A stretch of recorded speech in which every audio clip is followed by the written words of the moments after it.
My guest today is Breen Sullivan. Hold on, I'm going to start that over again. Jaron, I'm starting over again. What's good, everybody? My guest today is Breen Sullivan, founder of the Fourth Effect, which is a talent marketplace that uses AI to match board ready women to companies who need to fill board seats. Another way to look at it is it's like Mumble for board seats, where the women finally have the power to make the first move. She is here to explain how it all works, along with her advice on how women can start navigating their way to the boardroom. Breen, welcome to the Goats of Growth. Thank you so much. I'm so excited to be here. You had given me that analogy of Bumble for board seats when you and I initially talked. So tell us more about a couple of things. Number one, your background and what compelled you to start the Fourth Effect, and then also why it's so important to put women in position of power so they can make the first move. Yeah, absolutely. So, my background is as a general counsel for high growth, mid sized tech companies. And really, the insight that I had that led me to found the Fourth Effect can really be boiled down to a couple of things. So, one, as an executive, I realized that there was, in fact, no clear path to board service for women like me. Now, this is true for men also, but it was especially true for women. And then the other thing that I noticed really had to do with my position as a general counsel or a head of legal for these high growth stage companies. I realized that so many startups and growth stage companies, they often have unfilled independent director seats and also advisory boards that really aren't being fully leveraged. And it's because they struggle to find the right people that help them grow and scale their companies. So those two insights really why we knew we had to create, this first and only truly transparent board marketplace where women have the power to make the first move, focused on startup and growth stage company board and board adjacent, i.e. advisory board and sometimes angel investing advisory board opportunities, so that Hmm. women can effectively break into that board candidate pipeline, and also early stage companies can then reap the benefit. So let's just start with that pipeline that you just mentioned, right? Breaking into the pipeline. What is your advice? Like, how does, if someone's listening to this and they aspire to become part of a board of, let's say, a growth stage tech company or a startup stage tech company, how do they begin to get into that pipeline and, frankly, position themselves or make themselves competitive? Because obviously, it's a competitive seat. So, Right. tell me a little bit about that. Absolutely. So, part of what went into the need to create the Fourth Effect is that chicken and egg conundrum that a lot of times when you're looking at large corporate board seats, you need to have previous board experience in order to be Mhm. deemed qualified to then sit on that corporate board. So, how do you get previous board experience, if it's a prerequisite to ever sit there in the Right. first place? So, one of the hacks that's out there that frankly, men have been using for a long time, but women haven't as much. It really does boil down to advisory boards for high growth startups and growth stage companies. And then also some governing board opportunities, but also connected to those startup and growth stage companies.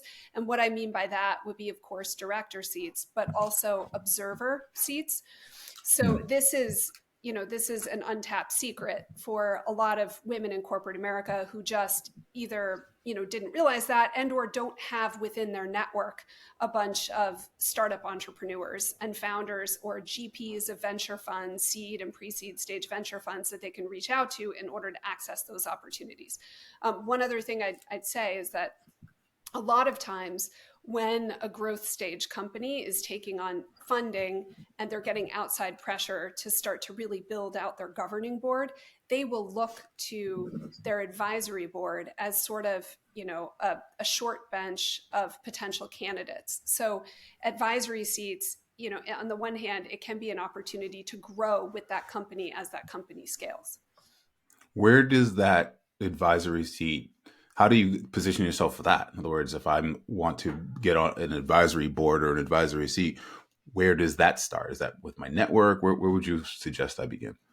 And sorry, that was my dog that just hopped in. If anyone thought, I knew that I didn't even hear it or see oh, it. okay. Okay, great. It happened very fast.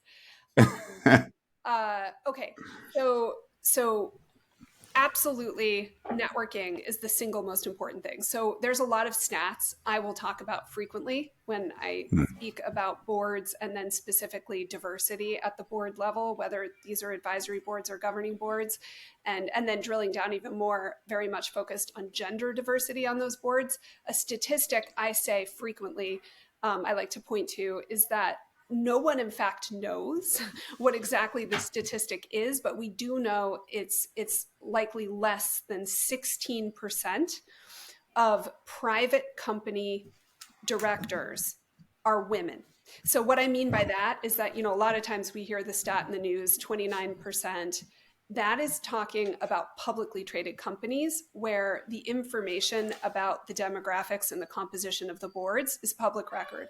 But private companies, and this is something that really blew my mind when I, peeled back the onion on this, but there's between 6 to 7 million private companies, growth stage companies that are scaling and that have plans to scale in this country, that have advisory boards and governing boards, or they should.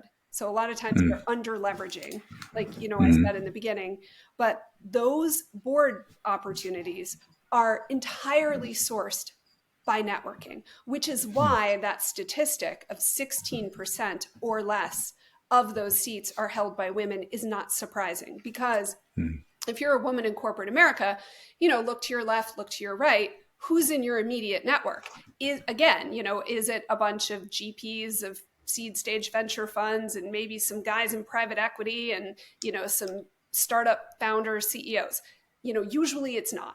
And I think that explains that number. So, so that's kind of a long-winded way of saying, okay, so if you are that person listening in corporate America, you would love to access an advisory board at a startup as a way to get your foot in the door and get that prerequisite for-profit board experience that you can leverage for bigger opportunities.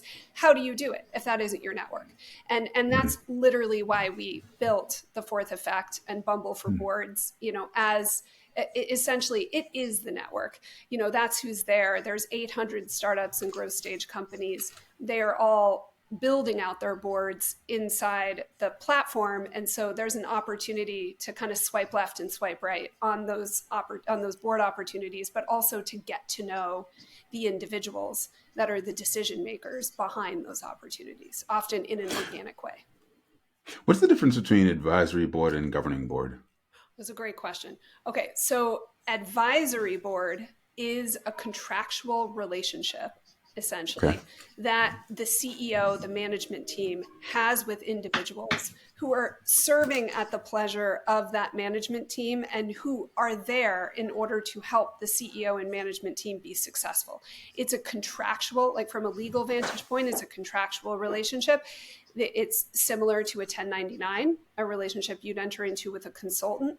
In terms of compensating that relationship, it can be in equity, and that's typical with early stage companies. It can also have a cash component, especially if the advisor is also acting as a consultant in some capacity, and I've seen that happen frequently. I would say typically it is equity only. That whatever the compensation is, well, the equity compensation will vest over a period of time. Typically it's 2 years, can be as long as 4 years or as short as 1 year. But the reason why, as a founder, whatever stage of growth you're in, you want to always be asking yourself, am I fully leveraging what this advisory board could bring at this moment in time? So you can, because the actual equity grant, can be pretty small, and it can be stock options or it can be restricted stock depending on where you're at your growth, in your growth stage. You can switch those advisors out. So you can have, like, maybe at certain points you need 4, maybe then you can add 3 more and you have 7, and they're all kind of vesting on different schedules, and you're giving them KPIs and milestones. And if they're not hitting them, you're ending the relationship, and the equity that hasn't vested yet, you take back and you give it to a new advisor. An advisory board can and should exist simultaneously with a governing board. And companies of all sizes can have them. You can have multiple advisory boards. You can have advisory boards that are dedicated, to one thing, like say, one that's customer focused, one that's, marketing focused, whatever it is. I would say another chief difference is that advisory boards, a lot of times you're looking to fill skill gaps, you're looking for operators, you're looking for, when you're a small growing team, you're lean, you can't afford a general counsel.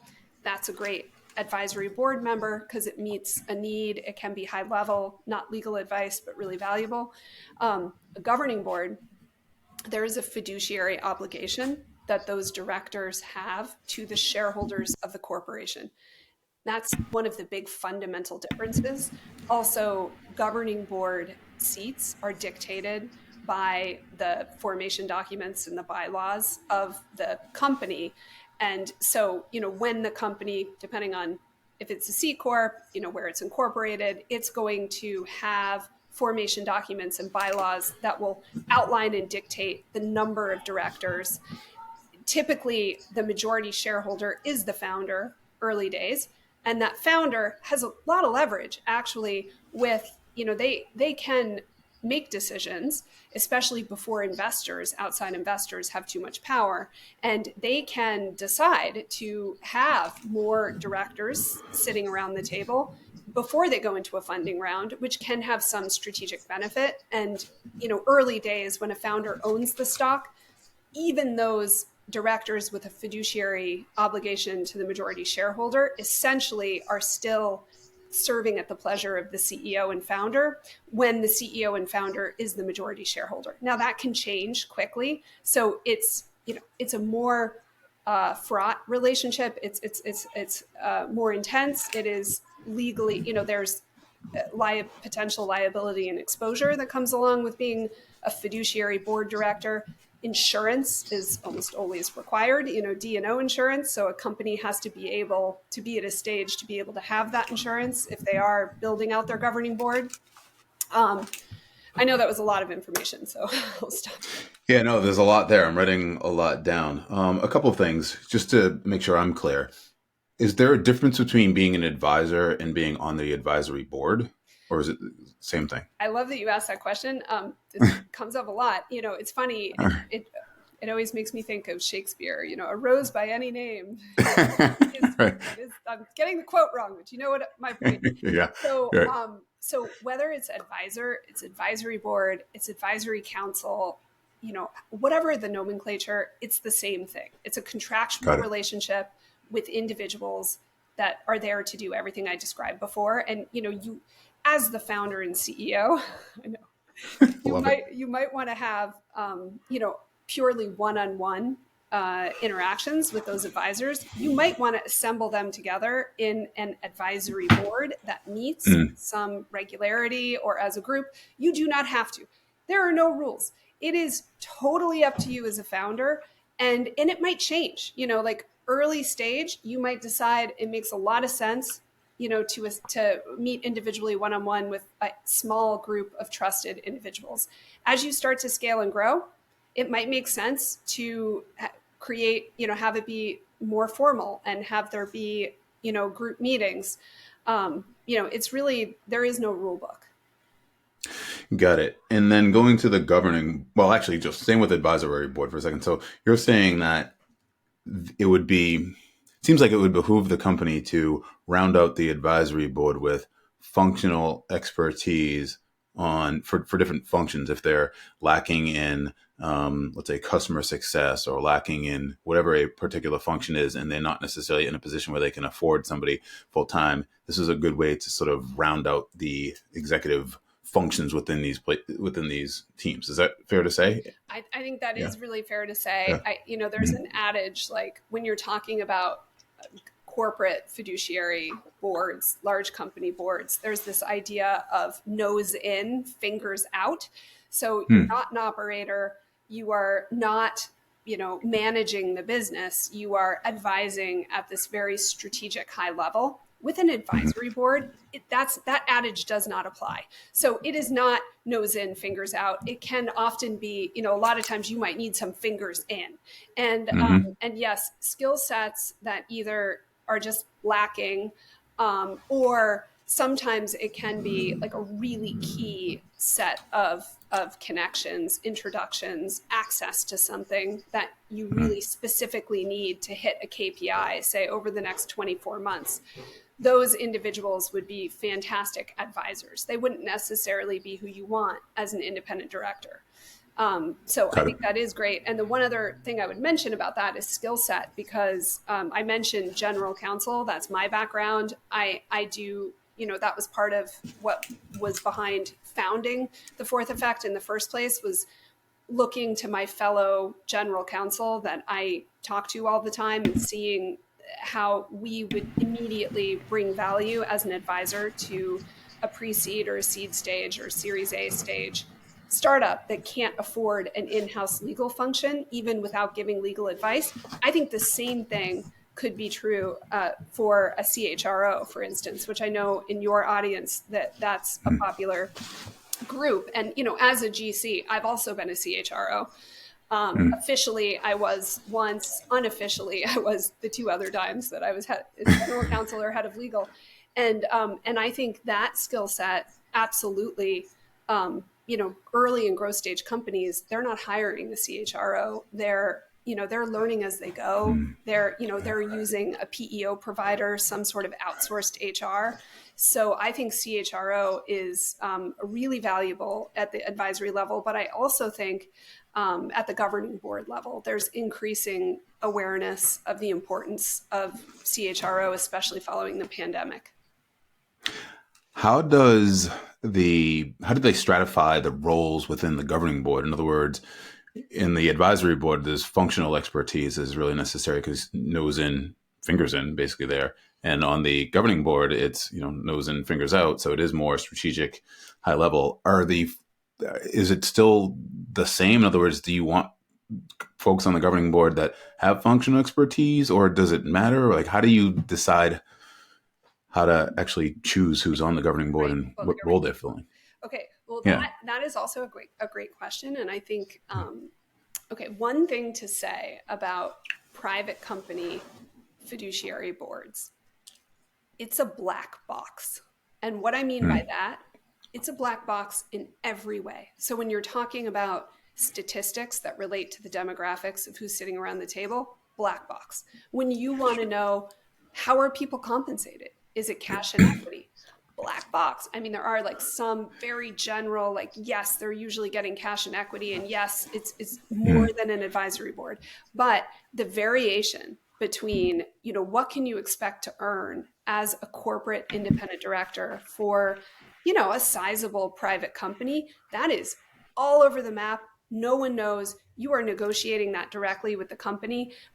Depending on, like, very occasionally, there might be like a particular industry, like say, auto industry, $200 million companies. And you can find some other data points that you can look to as, okay, there's a director, it's known information that directors have been compensated at private companies, 200 million in annual revenue in the auto industry, like around this size. And then, but that's it. And there's only a couple of those data points out there. And then private equity, there tend to be some data points around private equity portcos. It tends to be higher compensation. I mean, generally speaking, when it comes to the cash and the equity component. But now I point out private equity because that's a world where a lot of times there's very specific criteria and requirements for those independent directors that are going to come in and take the seats on those portcos. If it's not a private equity portfolio company, it's much more all over the map, and it's again a black box. So, like, generally speaking, when you're the founder and you're scaling your company, when you think about your independent directors, because of that fiduciary relationship and just the formality of the relationship, the individual that takes that seat, you are, in a sense, marrying them. It's much more difficult to get a divorce from that person than, when we're talking about the advisory board, it's a contract. You terminate it. It's over.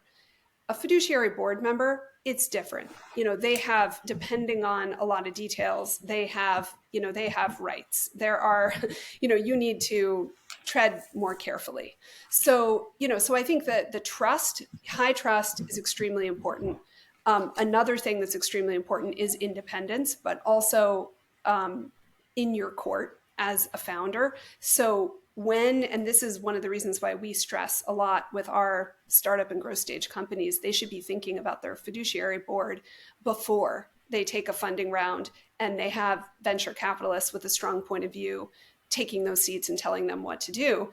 That if they are able to find a couple of individuals where it's high trust, they're willing to marry them, um, and they feel like those individuals, maybe they are fingers in, or they have been, but now they can also be nose in, fingers out. They're capable of that higher level strategic guidance. If they can find those people and put them in those seats before they're negotiating with an investor, that can be a strategic benefit, because the board is stacked in their favor versus Right. sole founder. It's just you, and you go to take that money. The investor is certainly taking a seat, and a lot of times they have a say in who, if there is an independent director, they have a say in who that director is, which means they may or may not be very independent. So you're in a much better position as a founder if you're not alone. The difference between advisory and governing board, when you were talking about married, it reminded me of going from Bumble to the Nest or something like that, right? Or going from, the Nest. It's like, I don't know, this site that, like, once you're expecting a child or something like that, growing a family. So anyways, but that makes sense. I want to go back to something you said before we move forward, because I have a feeling people will be asking as well. You said something about D and O. What's D and O? Okay, directors and officers insurance. Got it. Okay. Yep. And I heard somewhere recently, where, and you may have told me actually, where if somehow there is, let's say if the company files for bankruptcy or something like that, or I don't know, some sort of, if there's a lawsuit, something like where if a company struggles financially, somehow the governing board is on the hook for some portion of it or something. Do I have that right? I thought I heard that from you or from someone. I don't know, where there's some sort of financial liability or financial sort of tie to it, I guess, somehow, as your. Certainly there is. There's legal exposure and liability for a fiduciary director. It's tiered. So if they're a sitting public company director, that's the most extreme, that liability, that's the largest liability burden. When it's a private company, there's still absolutely still liability from several different directions. So one could be derivative shareholder liability. So as a director, you frequently are named in a derivative shareholder lawsuit. There's also contractual liability, all types of liability there, and then sometimes regulators. So even if it's not a publicly traded company, if it's a private company, but in a regulated industry, like think healthcare, think finance, then when the regulators come knocking, you as a director also have that liability because of the fiduciary obligation that you have to those shareholders. So for all of those reasons, the directors and officers insurance should be, anyway, a prerequisite for an independent director taking the seat, because those things happen and the individual needs to be protected. And so that's why, typically, rule of thumb, strategic benefits to private companies, even earlier on thinking about their governing boards, it's not a good idea for them to rush into it before they're established enough to be able to afford directors and officers insurance and to be able to get that coverage, because that is the right thing to do, to have that type of insurance coverage, to be able to extend that protection to those directors. So, that's one way to think about it. And then also directors should, of course, have legal counsel look at the paperwork and the documentation that goes back and forth in terms of that director relationship to the company. Mm-hmm. I want to go back to the function of the governing board as it pertains to how they actually advise the company. What should they be expecting as in that role in terms of when the CEO or someone comes to them with a particular challenge, or what challenges, I guess, can they expect to help solve or be involved in, so to speak, I guess, at a strategic level as opposed to an advisory level? Because I could imagine people that are so used to operating and frankly had never been on a board before, it's kind of a hard thing for them to shift, to be like, wait a minute, like I can't come in and get my fingers in here and solve this problem. Like what does it look like? What is it, you know what I'm trying to ask? Like, what is it? What's the motion, I guess, they should be expecting on a day to day or quarterly basis to sort of impact the company without necessarily doing anything, so to Well, speak? yeah, no, I think I get it, and there's definitely there's a lot in that question. I'll try and unpack it. I think one Yeah. point that's worth making is for governing boards, it is certainly a larger services expectation, meaning there will be formal board meetings that might be quarterly, they might be more frequent, it depends on the company. There's absolutely an expectation that that director will thoroughly be prepared in terms of the board book and all the materials that are shared in advance of that meeting. That director needs to be able to show up and add value via the presence of that director. The director needs to be able to ask questions that are beneficial to the company to move forward. Now, obviously, a lot of it is going to be idiosyncratic. Like, what industry are you in?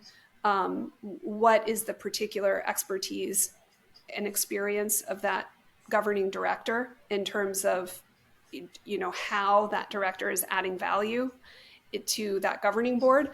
So I don't know that there's a precise one size fits all answer for like what exactly they're expecting to contribute in the meeting, but I think bright line would be they're really prepared in advance of the meetings. They are at the meeting and they're participating and they're bringing value via their participation. And then, of course, like, broad strokes, the board is there to make sure that the company serves its shareholders, meaning that the company is profitable and the company is growing and the company is making risk adjusted decisions.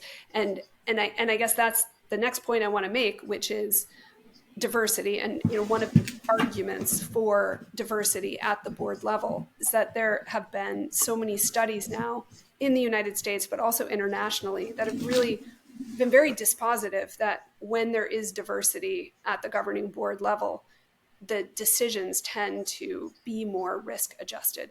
So there's better decision making in periods of unrest. And this has been documented with public company directors as well. So, public company boards, those demographics, public record, the public companies that do have diversity at the board level, and also interestingly, where the diverse directors have influence in the room, which is not always the case, but where there is diversity and where they have influence, the decisions that get made, especially in times of duress or turmoil, those companies do better. So that's one thing. But I think those basic insights have been, have played out in a lot of different studies and, at the micro and macro level that really make the case for diversity when you're talking about directors that have that fiduciary obligation to make sure that the company is in fact performing, but also directors that have a vote, that influence what the company does. And I guess that was something I didn't say before that I should add. Advisory board members don't have a vote. There's no say. They're not, you could have an advisory board with 20 advisors and they could all say, I don't think you should fundraise, but that doesn't matter. If you have three independent directors and everyone has a vote and two of them say, I don't think you should fundraise, like you're not fundraising. Man, I feel like there's like a part two to this because I have so many more questions to ask you, but just I guess two more we get before we get into the rapid fire five, if you will. Um, you mentioned independent directors a number of times, but then I know that there are different kinds of directors, right? Independent directors, executive director, non-executive director. Can you just quickly give me a sense what the differences are between those director titles Yes. Now or positions? there is some nuance depending on whether you're talking about public company boards, private company boards. Public company boards, Okay. more highly regulated. There's just more nuance there, and the language. There are different categories. Things can be different, and this is also true Mm-hmm. internationally. So internationally, there's different tiers of directors, and governance is regulated to a different degree. Generally speaking, in the United States, we're kind of the cowboy environment, so like we don't regulate our boards like the rest of the world, generally speaking. So like we want the maverick, like we want to be able, and I'm really apologize for my lumber support that is a dog. Sorry. So generally speaking, there are inside directors and there are independent directors. So directors that are not, so really an independent director means that this is an individual that is not an operator in the company. This is not a founder. This is not an executive. This is somebody that's coming in from the outside. And then the other tier of director is typically, this is an inside director. This is someone that's coming at it because they're part of the founding team. They're an executive in the business. Got it. The executive director. Okay. Got it. That makes sense.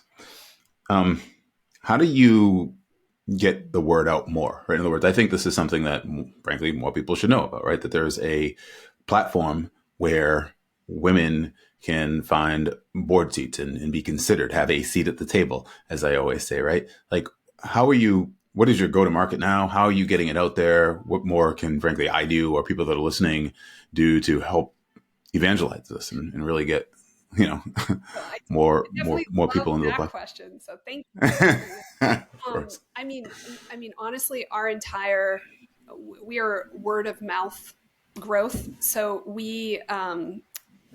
today we are present in 237 cities worldwide, over 24 countries, 40 states, and it's all been just word of mouth. People founders telling other founders, executive women telling other women, hey, I found this resource. It's been really effective. So that's how we've scaled to date. Now, we absolutely would love to do more when it comes to marketing and everything else to better get the word out there. We have a lot of programming and a lot of events. Most of it is free and open to the public. And by getting people to come to our programming, they learn about us. The stuff we're doing is all engineered to help founders fund and scale their company, to help women really advance their for-profit board or investment career. And then one other thing I didn't mention at all in this conversation, but is relevant, is that part of how we've built Bumble for Boards, because it's no easy thing. It took us a long time to figure out the alchemy about how do we attract all of these startup and growth stage companies to come to us and then use us as the platform to build out their advisory and governing boards. And one big way that we do it is our Backroom Investment Club. And the reason why that's so important is because every single startup and growth stage company needs money. Advisors and directors are indirect and direct ways to access money. So boards help these companies get funded and scale. And so we really make that connection. And so our Backroom Investment Club is a really important part of what we have going on. It just means that out of the 800 companies that are using us as a tool, a subset of them are also fundraising. So when they're creating those advisor positions, sometimes they also have angel advisor positions because they're raising a seed round and they want angel checks. And out of the candidates that are on the candidate side of the marketplace, a huge percentage of those women are in fact accredited investors, and we're helping them embrace that part of their identity and opt in. And, there's no additional fee. We make it really easy. There's no obligation. We want as many women as possible to self-identify as an accredited investor, because that's a big step closer to getting into the boardroom. And a lot of people, I think, don't realize this, but boardrooms and cap tables are very intertwined, and they have been forever, as they should be, because it is about money and power. And that, and I know you didn't ask me this, but one question I get a lot is like, what's the difference between not-for-profit and for-profit? Like, why does for-profit matter, but not-for-profit is not what we're focused on? And a lot of that is because the for-profit boards, it's for-profit organizations. That is what is driving. That is the gender power wealth gap in this country. It sits right there. It's with those 6 and 7 million private companies and then the much smaller number of public companies. Those companies have giant gender gaps in terms of governance and cap tables. So that the money and the power, the people making the decisions about the policies that affect all the millions of people that work at those companies, and the people that own the wealth in all of those companies. Right now, it's all men. It's all white. It's like 90%. Yeah. No one knows. But that is a real big problem, in my opinion, which is why I'm doing what I'm doing. And that was more than you bargained for that answer. No, that was great. I'm glad you mentioned that for sure. I think the cap table is important. I think it's also important because I don't think that a lot of people realize what you just said, which is that one way to, frankly, get to the boardroom is with money. Yep. And so that you can affect and impact businesses at a strategic level and impact your own wealth and legacy. So that's really important. Yes. And yes, to add to that, like, of course, you're earning equity as an advisor or a director, and hopefully that equity, your investment is your time. It makes sense that in many situations you might want to supplement that investment with an actual monetary investment, which just means that you have bigger upside, whether that's professionally or it's economically. And similarly, last thing I'll say on this front is just venture funds, general partners of venture funds. Oftentimes they're very interested in meeting individuals who are limited partners. That's being an accredited investor, but interested in investing at the fund level. And that's another route that a lot of people take to tap into a network of independent director opportunities and advisor opportunities within the portfolio of that fund that you are a limited partner and active LP investor in.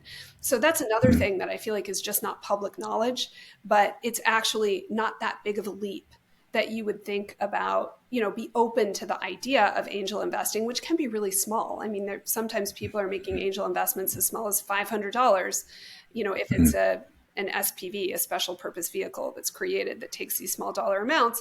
So, there's it's more accessible, but investing is really a lot of times a direct inroad into for-profit board service and also to accruing equity in your own personal portfolio of wealth. It's one of the reasons why I became an LP this year, for that exact reason, with Stage 2 Capital. So shout out to Stage 2 Capital. That's awesome. Breen, there you go.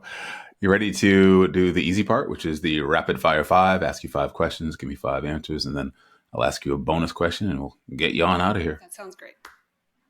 All right. Question number 1, which is, what motivates you?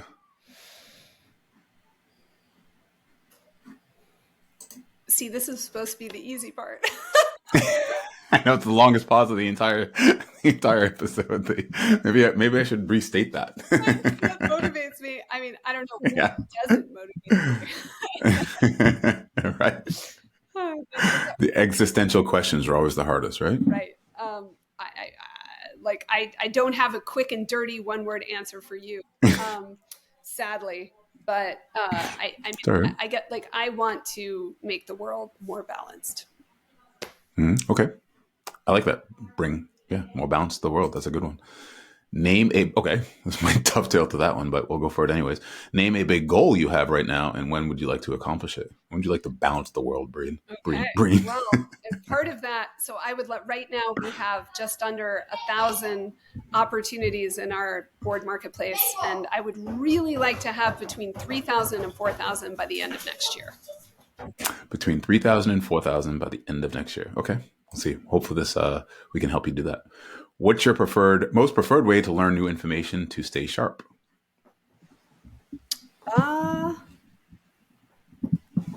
Probably talking to people. Okay. Yeah, that's a good one. I love that one. How many hours of sleep do you average per night?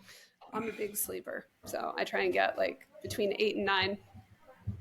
8, 9. What's your favorite thing to do when you aren't working? Run.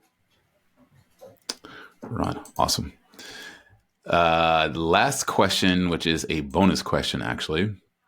That question is, okay, here's a good one. This is just for context. I'm not sure if I had mentioned this, but this is from a previous guest that I interviewed. And then I'm going to ask you a question to think about for my next guest. By the way, it could be personal, could be professional, either way. Tell me something about yourself that cannot be found on LinkedIn or learned from LinkedIn or looking at a resume, if you even have one. I was born and raised in Alaska. Wow. Don't meet too many people that are born and raised in Alaska. When did you leave Alaska? How old were you when you left? When I went to college. Wow. No kidding. So 18. Yep. Around. Wow. That's incredible. And I'm actually going back on January 31st because we are bringing the fourth effect to the 49th state because there's around 20 companies in Alaska that want to get involved, and then around 40 women who are board candidates and investors that want to get involved. So really excited to actually go officially expand the presence in the 49th state. That is so cool. That's amazing. Congratulations. That's great. You must be really excited. What's the 50th? What's left? In other words, well, I guess, that would be Hawaii, but... Oh, okay. You mean literally the 49th state. I thought you meant because you had said, I think you were in 40. Yeah, sorry. 40. We are in 40 states, including Alaska. But yes, I would like it to be all 50 states that we... Got it. Okay. All right. Fair enough. Awesome. What would you like for me to ask my next guest? Ooh. Okay. One, it can be personal, could be professional. I'll give you an idea. Like somebody asked, okay, like if you were to buy a professional sports franchise, what would it be? Somebody once asked, if you had walk-up music like a baseball player, what would the song be? So it could be anything. It doesn't have to be musician related. It just could be anything. Anything at all. Okay, let's see. Mm-hmm. I think I would ask, what is your favorite character of all time? Not book, not movie, but character, some character that you really got to know. That is incredible. What a question. What is your favorite character of all time? Can I ask you what yours is? Can I just turn it around? Because I'm just super curious. I do have one. See, that I have a quick answer. So Okay. my favorite character of all time is Yuri Shivago. I don't know who that is. Who's Yuri Shivago? The main character of Dr. Shivago. Oh, Dr. Shivago. Yes. Okay. But if you dive into that book, Yuri, I just really love him. Oh my gosh, that is so cool. I might steal that question to add to the rapid fire 5. That one's really, really intriguing and exciting. Well, thank you. Yeah, it's funny. That's awesome. I don't usually think of that, but that was fantastic. Awesome. One last and easy question, I hope, which is how can folks reach out to you to say thank you, learn more about the fourth effect, maybe ask a question I didn't ask, all the above. What's the best way for folks to reach? Yeah, well, thank you for asking me that, because I was sitting here thinking, sure. Oh God, I haven't really said that, which is everyone who's listening, please, please, please go to our website, thefourtheffect.com. And if you go to thefourtheffect.com, there is a tab that says Unstoppable Campaign. And when you click on it, it is intended to, there's a quick 2-minute video that explains everything I just talked about in this whole session. And that enables you to easily invite any other women like you that you think might benefit or be interested in sitting on boards, investing, and any founders of growth stage companies, startups that that might benefit from this.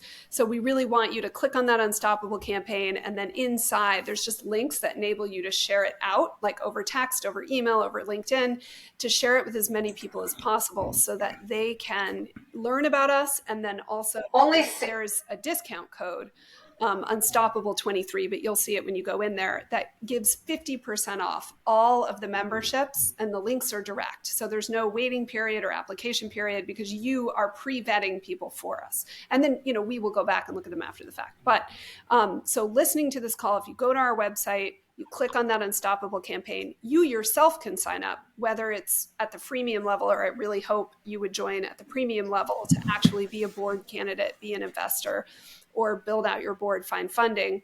And then you can share it out to as many people as possible. And that is how we grow and how we exist. And I guess last thing, especially if you are a CHRO listening to this, what we would really love to be able to do is offset the cost of candidate membership away from the individual woman who already is bearing a large tax, and kind of push that onto the corporation, because ultimately corporations will benefit when there are more women sitting on boards and in positions of power. But as a CHRO, if you have a professional development budget that you have control over, and you can, we'll work with you, so we'll match your budget and enable you to give access to of the fourth effect to all the qualifying women in your organization. And we have professional development benefits for all women in your organization. So if that's you, then you could just reach out through our website to anyone, to me, info at the fourth effect, Breen at the fourth effect. And I would love to talk to you about that directly, about a larger corporate relationship. I love it. Love the passion. Love the enthusiasm. Love the intentionality behind it. I think that's awesome. And by the way, if you heard Breen's voice coming up over Breen, it was because I was actually clicking on the Unstoppable campaign and heard the in the video automatically played. So definitely go there and check that out. A lot of value there for sure. Breen Sullivan, thank you for joining the Goats of Growth. Thank you, Jay. Really, really appreciated this. Goodbye, everybody. Don't forget to subscribe, rate, and review, and go check out the Unstoppable campaign. Goodbye.